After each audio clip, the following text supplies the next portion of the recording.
Boa tarde, o meu nome é Cecília Oliveira, sou terapeuta de terapia cognitivo-comportamental e sou coach. Hoje vou falar da manipulação mental e de como escapar a um manipulador. A maioria do meu trabalho, além de vários artigos e de estudos que foram feitos, foi baseado num livro francês de uma psicóloga, a Christelle Petit-Colin, que fala mesmo a certo de manipuladores. Acho que é um dos livros que tem mais informação e talvez está mais bem explícito em relação a isso. Infelizmente não se encontra cá em Portugal, por isso vou tentar explicar o fenómeno como é que é dizer, de manipulação e como é que há a dizer, de influência psicológica. Pronto, isto vai ser por fase, eu vou fazer vários vídeos, porque é um tema que demora muito tempo. Hoje vou apresentar o primeiro, eu vou falar do fenómeno o clima de influência, como é que se consegue pôr uma pessoa sob controle, entre aspas, e como é que este fenómeno acontece. Pronto, vamos começar pela definição da manipulação mental. O que é que definimos como manipulação? É o facto de levar alguém a fazer alguma coisa por ele próprio que nós queremos que ele faça e que é diferente do que ele costuma fazer. Pronto, isto todos nós fazemos, muitas vezes. Agora, aqui há uma intenção realmente que não é saudável. Pronto. Quando estamos num clima assim de pôr alguém sob controle, com influência, não é feito desta forma. Pronto. Como é que vai se instalar esta influência e o que é? A influência psicológica é o quê? É uma invasão do espírito que vai tirar à vítima o direito de existir como pessoa. Ou seja, vamos lhe tirar os direitos todos. Ela vai passar a ser uma possessão. Pronto. Como é que funciona esta dinâmica de tomada de controle, de meter uma pessoa sob influência da outra? Isto é uma coisa que muitas pessoas perguntam-se porque não percebem. Pensam assim, como é que esta pessoa tão inteligente ou tão dinâmica, ou pronto, como é que ela pôde meter-se com pessoas desta, ou como é que ela chegou a este ponto? Pronto, isto pode acontecer a toda a gente, infelizmente, e vou explicar como é que funciona. Tem que saber que a manipulação mental acontece em todos os meios, pode ser na relação de casal, mas também pode ser numa relação profissional, pode ser numa relação de amizade, às vezes pode ser pais e filhos, pronto, ou seja, é uma situação que podemos encontrar em vários lugares e de várias maneiras. Isto vai ser tudo feito por etapas, não é? Mas a tomada de controle é uma infração mental, ou seja, vai começar pela captação, ou seja, né? Vamos tentar captar a pessoa, cativar a pessoa, com vários métodos. Vai haver o olhar, muitas vezes é um olhar que pode ser pesado, pode ser cruel, mas é um olhar assim bastante intenso. A palavra, muitas vezes as pessoas manipuladoras são pessoas que têm uma palavra excessiva, um bocado misteriosa, não muito bem definida. O toque também, muitas vezes são pessoas que vão ter mania de tocar o outro, de invadir o espaço da pessoa, aproximar-se muito quando estamos a falar, não deixar assim, não respeitar o espaço da outra pessoa. E o cheiro também, ou seja, às vezes são pessoas que vão tentar ou vão cheirar muito a tabaco, ou vão meter muito perfume, ou não se vão lavar, ou seja, vão fazer de maneira a não passar despercebido. Ou seja, o manipulador é uma pessoa que com todos os sentidos vai invadir o seu espaço. Por isso é que chamamos disso uma infração mental. Depois ele vai funcionar com um tipo de programação. Porque depois do cativar, uma vez que cativou, o manipulador vai condicionar a vítima, através de uma aprendizagem, só que esta aprendizagem é feita no contexto muito emocional, muito intensa e muito complicado, o que leva às vezes a uma amnésia, ou seja, as pessoas muitas vezes quando estão manipuladas é tão intensa aquela fase de programação que quando elas saem, extraem-se deste meio, têm tendência para esquecer, ou seja, por esquecer por completo o que é que elas estavam a vivenciar. Pronto, que isto também é uma maneira de se preservar, não é? Pronto, mas só para explicar, esta programação toda é feita no contexto de medo, de confusão e de culpa, através de vários truques, ou seja, uma das coisas que é muito usual é a comunicação contraditória. Pronto. Vai utilizar muitas vezes uma linguagem de injunção ou de conformidade, ou seja, por exemplo, vai-lhe dizer, olha, toda a gente sabe que, não é? Ou seja, está-lhe a fazer perceber que você havia de saber, porque toda a gente sabe disso, ou de culpabilidade, ou seja, eu estou a sofrer por causa de ti, ou seja, vamos ter sempre, e vai ver que isto é constante, é uma constante na manipulação do outro. A transferência de responsabilidade, ou seja, o melhor é deles, o pior é você, né? É um bocado, às vezes vê-se isso, às vezes nos pais com os filhos, quando o nosso filho faz uma coisa muito boa, dizemos, é graças a mim. Quando ele faz uma coisa mal, diz, sai ao pai, ou pronto. Só que muitas vezes é na brincadeira, aqui não, é uma constante. O manipulador faz isto constantemente, ou seja, transfere sempre, o melhor vem sempre dele. Agora, tudo o que é mau e é ruim é sempre o outro. A retorção, ou seja, é uma transmissão sempre em sentido único, é uma impostura, porque o manipulador tem duas caras. Ele tem uma cara quando está consigo e tem outra cara quando está à frente dos outros. O que muitas vezes, infelizmente, leva a vítima a também ganhar esta dupla cara. Porque vai ser também ela de uma forma quando está com o manipulador e quando está sozinho, e quando está à frente de outras pessoas vai adotar outro tipo de comportamento.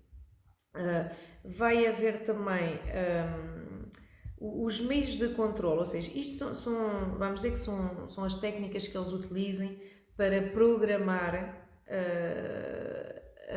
a pessoa que eles querem controlar. Depois vão utilizar uns meios para pôr a pessoa sob controle muito pesada, como a dúvida. Vão semear constantemente a dúvida, sempre, que é para a pessoa nunca saber. O espanto, por exemplo, se a pessoa disser alguma coisa, conta uma coisa do dia a dia, vai dizer, tens a certeza? Às vezes uma simples frase vai trazer uma data de dúvidas e de preocupações, porque ao fim e ao cabo muitas vezes todos os dias fazemos coisas e convivemos, mas se as pessoas parassem para dizer tens a certeza, a gente talvez preocupávamos nós de saber, mas realmente será que foi mesmo assim? Pronto, porque é natural e é própria mesmo do ser humano, ou seja, nós temos tendências sempre para duvidar, não é? Mas aí é uma técnica muito utilizada. A negação também, ou seja, é sempre mentira, como é que há a dizer? Não... O que você se você tiver, por exemplo, a dizer que ele disse alguma coisa ou fez alguma coisa, apanhou, por exemplo, é mentira. Você que sonhou, você que não teve noção das coisas, não ouviu bem, ou seja, pronto, está sempre neste lado de negação. Depois é uma pessoa que sabe tudo melhor que os outros. E se você conhecer alguém que trabalha numa área, ele conhece alguém que trabalha também numa área. Ou seja, ele está sempre a subcarregar, é sempre melhor do que si, em tudo. Depois ele vai desvalorizar, é evidente, não é? Tudo o que você faz, vai desvalorizando sempre a pessoa, que é para também perder a autoestima, não é? Porque você só lhe serve para levantá-lo a ele, para ele parecer bem, é um acessório, pronto, do bem-estar dele. A minimização, isto é uma coisa que nós vemos muitas vezes e se tiver alguma atenção, se conhece algumas pessoas manipuladoras, se parar um bocadinho para ouvir, ter esta noção, realmente notar isso. Por exemplo, eles denigram tudo. Imaginamos você tem, pronto, o dia que comprar um carro, ele vai minimizar, ou seja, quando falar do seu carro vai dizer o seu carrito, pronto.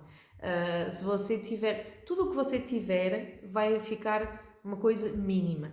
Se você tiver uma grande vila, uma grande casa, vai dizer que você tem uma cabana, pronto. É uma maneira realmente de rebaixar constantemente o outro, tirar-lhe o valor e o valor do que ele tem. Depois o cenário, porque são pessoas que gozem com os outros, porque o manipulador não tem sentido de humor nenhum. Quando ele é isso mesmo, ele gozem, mas é sempre com maldade, nunca é para se rir das coisas no bom sentido. A ética, pois, isto e o apelido, ou seja, vai utilizar palavras ou apelidos também para desvalorizar, porque o objetivo é sempre desvalorizar. Por exemplo, se você estiver a explicar uma coisa e que ele não estiver a gostar, é capaz de dizer o senhor que sabe tudo, ou a senhora que sabe tudo, ou seja, aquelas frases que, ao fim e ao cabo, não são muito graves, né? Mas juntas com o resto todo, acaba realmente por fazer perder a autoestima da pessoa. As mentiras e a má fé, pronto, isto é típico. O manipulador está sempre a mentir, nunca diz verdade e é de má fé. Ou seja, os outros é que se enganam. Ele nunca se engana, são sempre os outros que estão enganados. Pronto. E os outros querem mal, pronto, é sempre tudo assim. É uma vítima. O manipulador é uma vítima. É um desgraçado. E depois a inversão também, ou seja, eles passam as intenções dele para os outros, ou seja, pode dar um exemplo muito bom.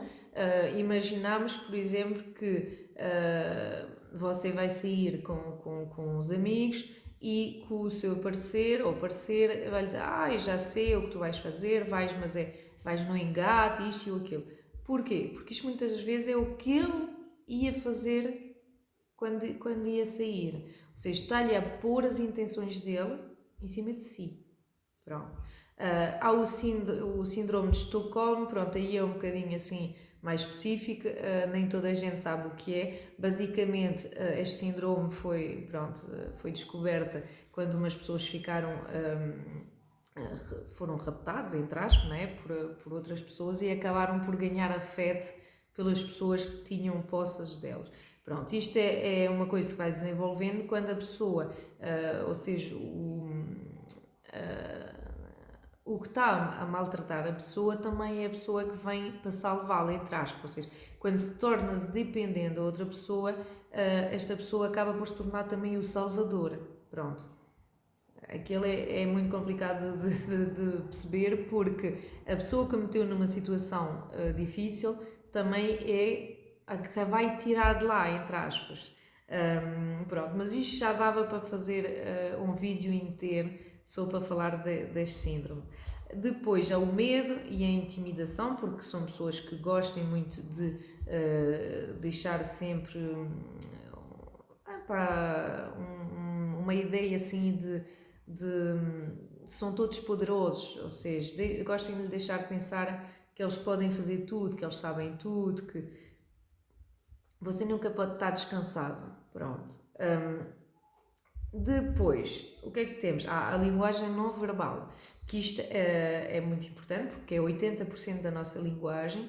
O manipulador muitas vezes tem uma linguagem que não corresponde, ou seja, o que ele diz não corresponde com a gestual, com o gesto. Isto traz um sentimento muito desagradável e de mal-estar para as pessoas que estão à frente. Pronto. Ou vai invadir o espaço, ou vai fazer caretas quando nós estamos a fazer outra coisa, porque a atenção tem que estar sempre em cima dele. É uma pessoa muito irritável, é uma pessoa que está sempre mal-humorada, muito susceptível, depois tem tendências para dramatização, para teatro, ou seja, é sempre grandes palavras, gosta de dramas, pronto, utiliza muitas técnicas de urgência, de pressão, ou seja, obriga sempre o outro a tomar decisões muito rápido, que é para não ter tempo de pensar, a pessoa não pode ponderar as coisas. Ele usa medo reais ou imaginário, ou seja, vai criar um clima de perigo permanente, porque ele já sabe disso, ou seja, você muitas vezes deixou esta pessoa entrar na sua intimidade e ela vai buscar os seus medos, vai buscar as suas falhas, vai buscar tudo que é para usar contra si. Pronto. E então vai usar este medo.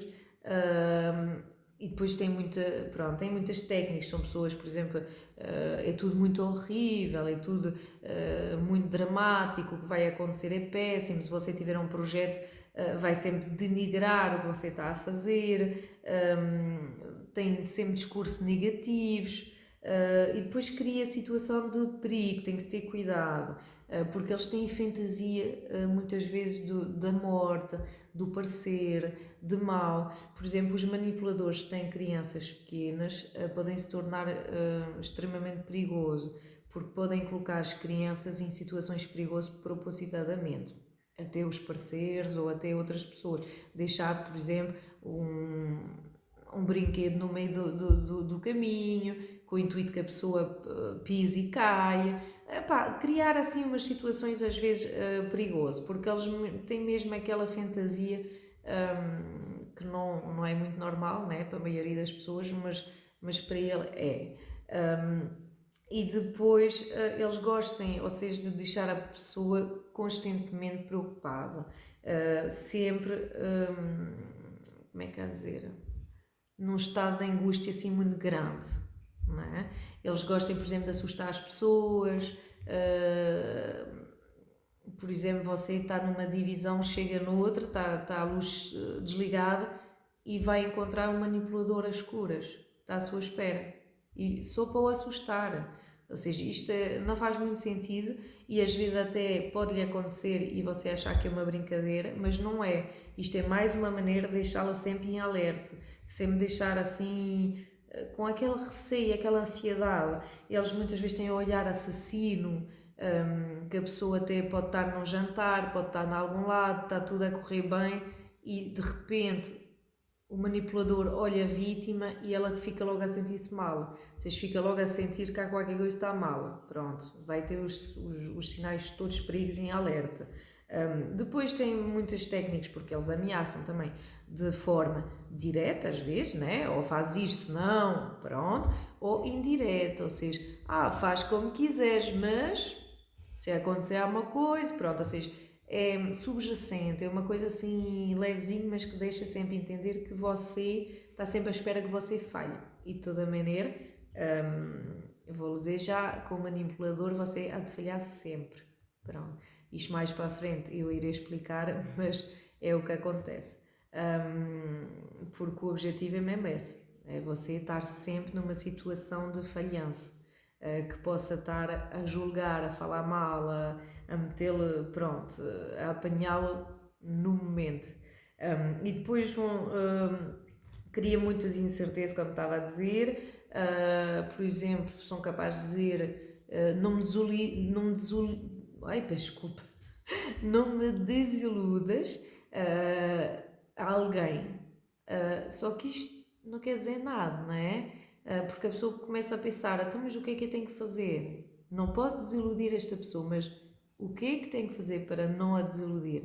E é muito complicado, não é? Porque isto é uma ordem que não está certo, ou seja, não está claro, não está estabelecido. Deixa mesmo planear uma coisa assim muito complicado para a pessoa.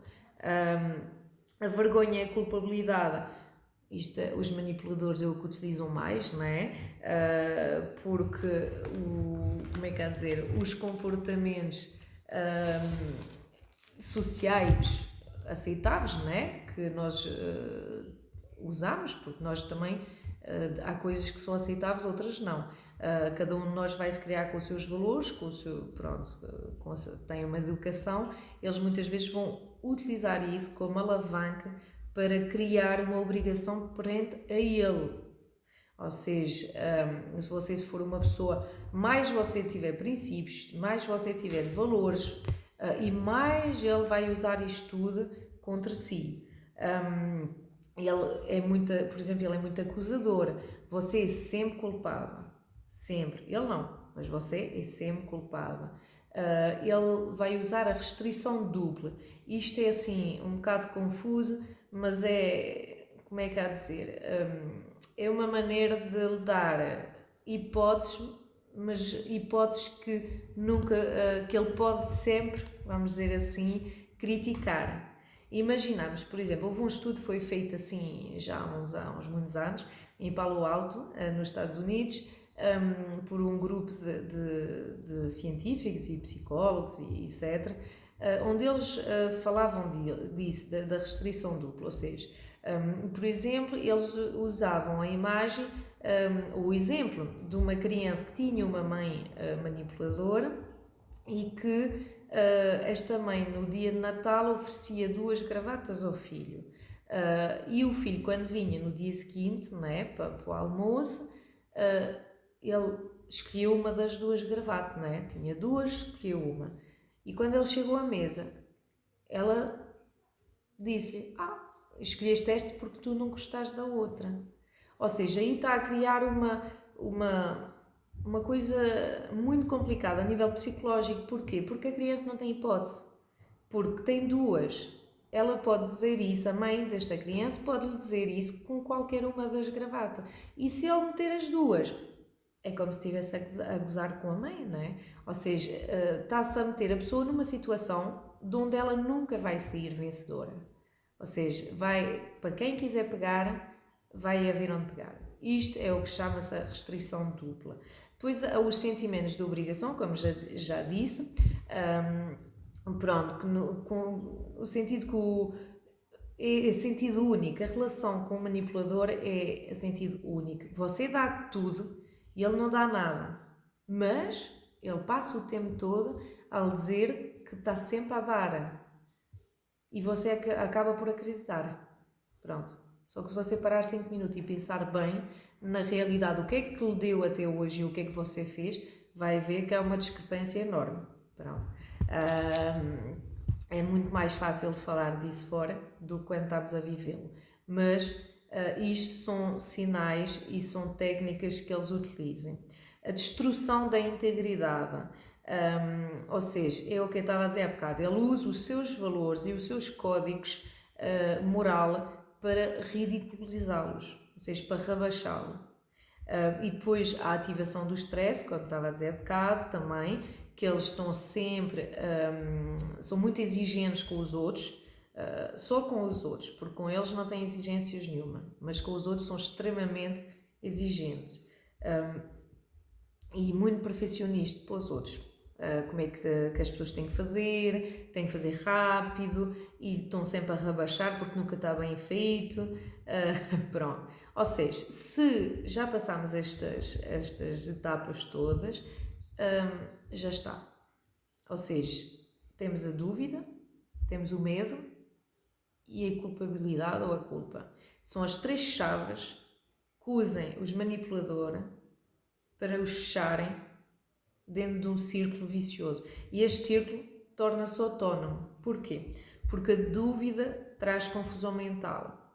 O medo traz angústia permanente.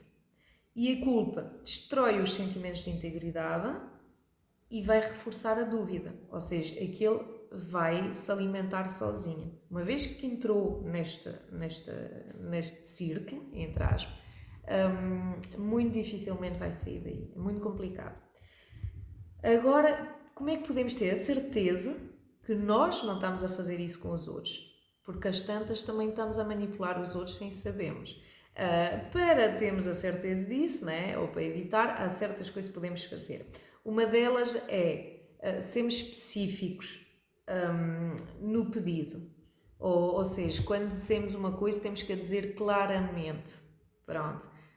Que é para a pessoa saber o que é que estamos à espera dela, ao certo. Autorizar os outros a viverem na confiança. Ou seja, às vezes temos que assegurar as outras pessoas sobre as nossas intenções. Pronto. Não se deixar intimidar de maneira nenhuma, não é? E dar o direito ao erro. O facto do outro ser vulnerável e tomarmos as nossas responsabilidades nas nossas relações. Pronto. Se fizermos estas coisas, normalmente não estamos a manipular.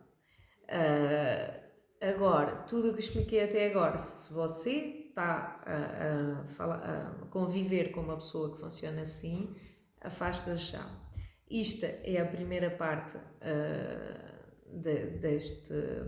deste tema sobre os manipuladores. E a segunda será, entretanto, espero eu, para a semana, que é para continuar a explicar como é que funciona a manipulação mental. Obrigado por ter estado comigo até agora e até a próxima. Boa tarde.